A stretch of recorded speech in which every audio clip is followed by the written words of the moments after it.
Now, our first game is very appropriately, not appropriately, bad timing, too soon, whatever you want to call it. The Division 2 Warlords of New York expansion. That video game about a global pandemic that completely destroys society and this uh, secret group of like completely untethered military operatives that try to take it back from terrorists, I guess. I don't really know. Um, it's Tom Clancy, so it's definitely on the level. Um, so this is the first major expansion, Derrick? Yeah, this is the first major expansion for the game. They did Okay. like the year one pass, where there was a bunch of like minor updates and little things here and there and events. Okay. Yeah, so this is the first big expansion, and it's the first one they charged for if you didn't have that pass, as far hmm as I know. And it has you actually going to a completely different area. You're going back to New York, which is the setting of the first division game. But it's not quite the exact same location, right, Derek? Yeah, I think it was based a little bit more southern than where the first one was taking place in New York. It's a different section of it, Okay. Well, do you want and to uh, talk about what's going on there and what you thought about the expansion? Because I know you're the only one that played it, the expansion specifically. Uh, yeah. So I guess like before we like dive into it, one of the weird things that they did with this expansion was you couldn't just jump right into it. You had on the base game of Division 2, you had to be level 30. You had to be at World Tier 5, which also requires you to have a certain gear score on your character, which anybody that's playing for a while was probably there. But for me, I started playing the game, dropped off, and then came back to it when I found out about this because it was supposed to be really good and all that hearsay around it. So I jumped back in, and all of a sudden it's like, oh yeah, you have to do all this stuff, or you're not even going to be able to load in. So that was kind of weird. But they did give you like a boost pack you could do, but then that also limited trophies and stuff. So they were like, hey, we're going to boost you up, but you're going to take a penalty for it. But you want to be in this new stuff. mm-hmm. Um, so what happens is you get a call back to New York because they found out where I believe it's Aaron Keener The bad is. guy. Yeah, and he was one of the main guys from the first one that was spreading this out and working with it. Well, now you're back on his tail. So it brings you back in. It's no longer winter time. Um, there's like broken bridges. There's part of the subways that you can go in. There's a lot more buildings you can go through and open up. But you kind of come in there, and they kind of changed the structure of the way missions worked. You were going into certain points, which would be your safe house, and you'd get information snips. And then you'd go to these areas and you'd search around and collect the information, and then it would leave you clues and progress you through the quest like that, up into finding each one of these basically like lieutenants of his. Mm-hmm. And you do this four separate times, and then eventually you're able, with all this information you've collected, to pinpoint and go after him. Okay. So it was a different mission structure. It was definitely a lot more interesting and a lot more fun because the whole map wasn't revealed to you either. They did the whole fog of war effect. So as you were collecting this information, more and more of the map started opening up and showing you kind of what was around. Mm-hmm. Okay. So And that's cool. then yeah, so that was pretty cool. And then they also implemented the Gear 2.0 system. So they kind of like completely changed how stats worked, kind of simplified everything down to a little bit between it's like you have your skill, armor, or weapon damage. Mm-hmm. and now those core stats are what you're used to build your character. And it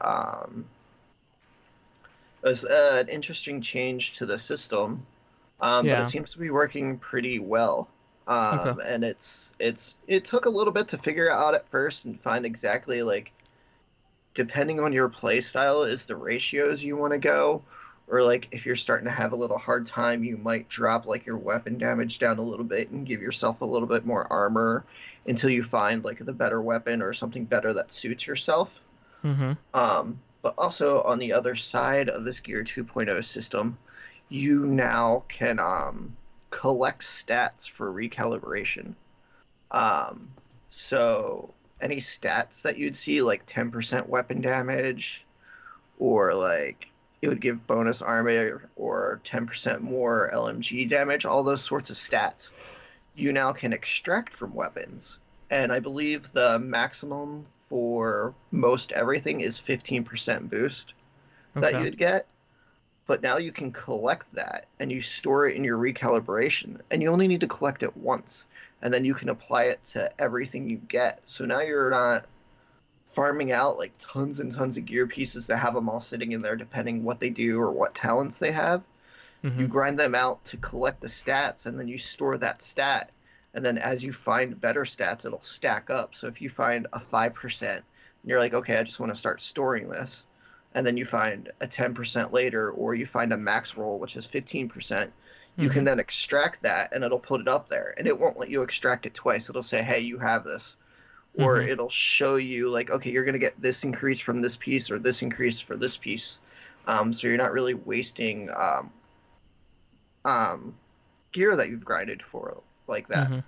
And Hmm. then you can apply that to everything. So, once you have that max stat, let's say you get that 15% LMG damage, every LMG you find, then, if you choose that that's one of the stats you need to change out on it, Mm-hmm. you can just go in, you click that, and it pulls it right in over. And you don't have to collect it. Once you have it at max, you're always going to be able to add that to whatever you use. Um, So it's so like it's you're kind of like, so it's like you're taping on stats to a gun. yeah, yeah, it's like, I don't know, it's a weird Like you're way you're to storing them change, in your like, backpack, and then you're like you have this handful of stats, and you're like yeah. here's 15% machine gun damage. Yeah, I'm so gonna it's put it like on this other machine gun. yeah, so it's like you had the recalibration station before, and then what you do is you'd pick the stat you want to change and then constantly re-roll it. So, Yeah. but now it's kind of adding like this whole collection thing. Like instead of adding more collectibles into the game or something like that, they're like, all right, we're gonna make stats collectible now. And then Mm-hmm. you're going to be able to get up to that max. And then, like the talents, too, all the different talents in the game, whether it's damage to enemies out of cover, or you take less explosive, or, this makes this do this now, or enemies out of cover take more damage. Now you can collect all those stats. So it kind of helps you be able to design your build even more to the T, because now it's not limited to the Random stuff. Yeah. weapons and random stuff and a chance to find it. Once you find it, you have it there. Mm-hmm. So then once you find the weapon you like, then you can mold that weapon into what you actually want it to be. Yeah. Um, so it was Uh, kind of enjoyable. It took like I said, it took a little bit to learn and get used to, but once it figured out and it started clicking, I was like, oh, this is awesome, this is awesome. And it actually really like for a while now, this is like the first game that's really like sucked me back into that, to where I was playing every night. I was on with a couple different people, and we mm-hmm. were just grinding through, grinding through, grinding through. Mm-hmm. Um, and then they released the whole season thing now. So once you hit end game, for that, they're like, okay, now there's going to be content over a series amount of months. You're going to be doing these manhunts. Mm-hmm. Uh, and the first season's out now. And they also gave everybody that has it the premium version of their battle pass that's included with the season thing, for free this round. So the first season, it's completely free. So you Mm-hmm. get items for playing like the free version, and then you get an item from having the premium version of it. Mm-hmm. And it's everything from weapons to skin to gear pieces. Mm-hmm. And it's really cool. Probably one of the best pass systems I've seen. But on top of it just being a battle pass, now you have these objectives. So you have another main person that you're going to hunt for. but now it's going to have you look for that person's lieutenants as well.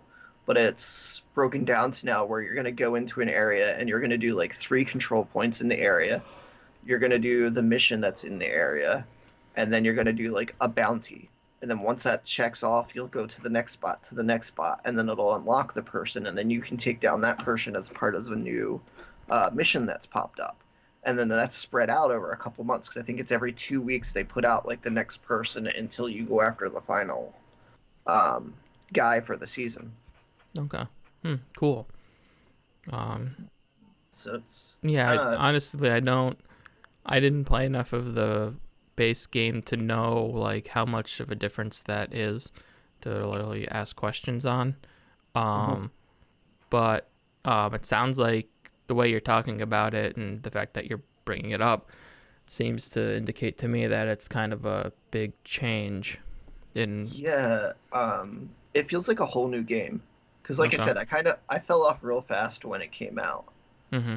Um, and like jumping back into it and seeing the information that came out, and I was like, oh, this is cool. Oh, we're going back here. I want to see this because I love the first one. I played a lot of that.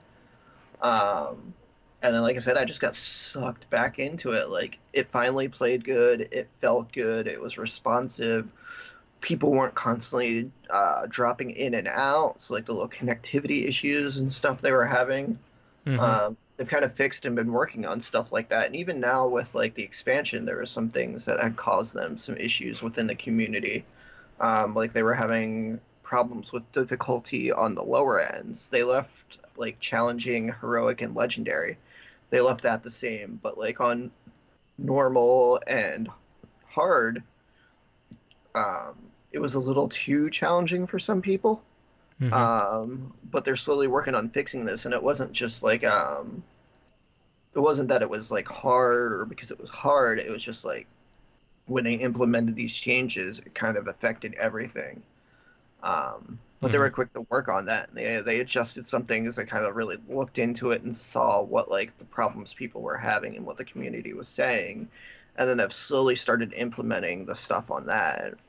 Got things fixed and panned out pretty quickly. So Mm-hmm. they're really trying to bring it into like a nice solid state. And I think with this like whole season system that they've kind of developed and how interesting and intricate it is, it could probably hold them for a little while. Okay. That's cool. Yeah, so like I said, I didn't end up playing a ton when it first came out. I liked it enough, but I just fell off of it. I felt like it got repetitive too quick for me. But I did jump back in here. I started over on Xbox because leading up to this, they had dropped the price for the base game down to like $3 on all Yeah. platforms. So I was like, oh, obviously I'm gonna grab it. Um, so I grabbed it and I started over. And even if you're starting fresh, it's different. The way that I think probably the biggest thing, at least for me, was they made it a little bit easier for solo players to feel like they're making a dent and they can uh, be serviceable without needing to get a co-op partner in there or something like that. They did that by making the cooldowns on your abilities, like I had the turret and the drone that refills your armor. Um, they Hmm. made the cooldowns on those significantly shorter. Like I think they only take 30 seconds. That's as long as they can possibly take, and they made them last longer when they're deployed. Uh, so that like especially the turret basically acts like another player in a sense because it'll distract enemies and make them shoot and shoot towards them and stuff like that. So you can go around and flank them, and of course the armor refill, just keeps your armor topped out as you're moving around and taking hits and stuff like that. So it made getting through that game a little bit easier from a solo player standpoint. Um, I also think it seemed like they made like that like equipment is dropping, like better equipment is dropping more regularly. They it seems like they did better, like kind of explaining what you're supposed to be doing, because that game can be extremely overwhelming when it first starts because there's so many different icons and things you could be doing. And I felt like, I mean, obviously I had a head start because I did play it last year, but it's been a year since I've played it, so it's not like I was fresh or anything like that.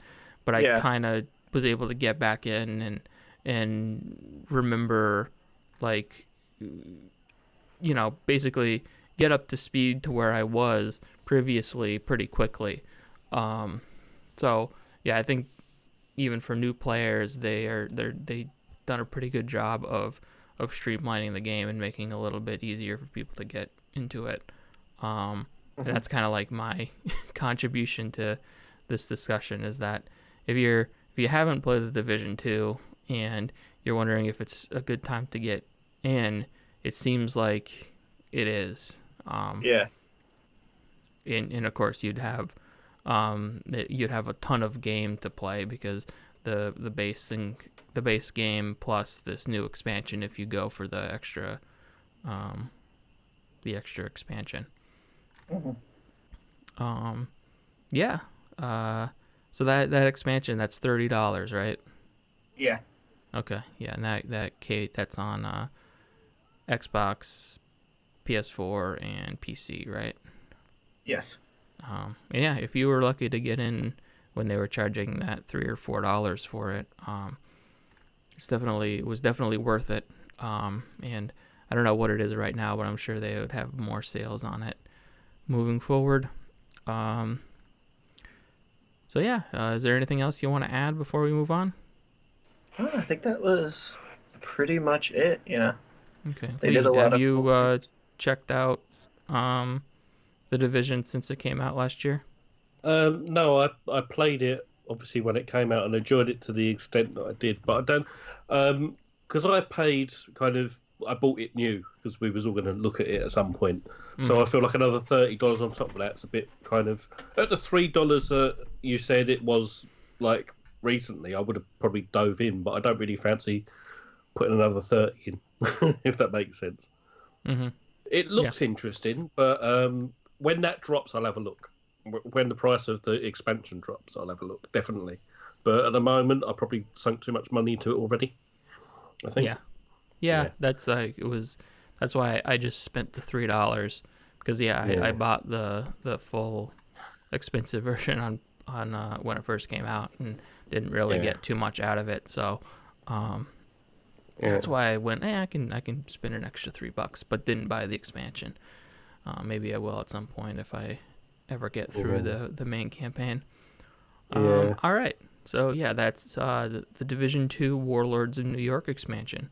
Thank you for joining us on this very special episode of Voxel Viewpoint. If you'd like to hear or see more, please consider subscribing to us on your favorite podcast app, subscribing to us on YouTube, or visiting voxelvoice.com, where all of our great content comes together in one place. Also check out the Voxel Voice Facebook group, where you can join in on the discussion with a great, like-minded community.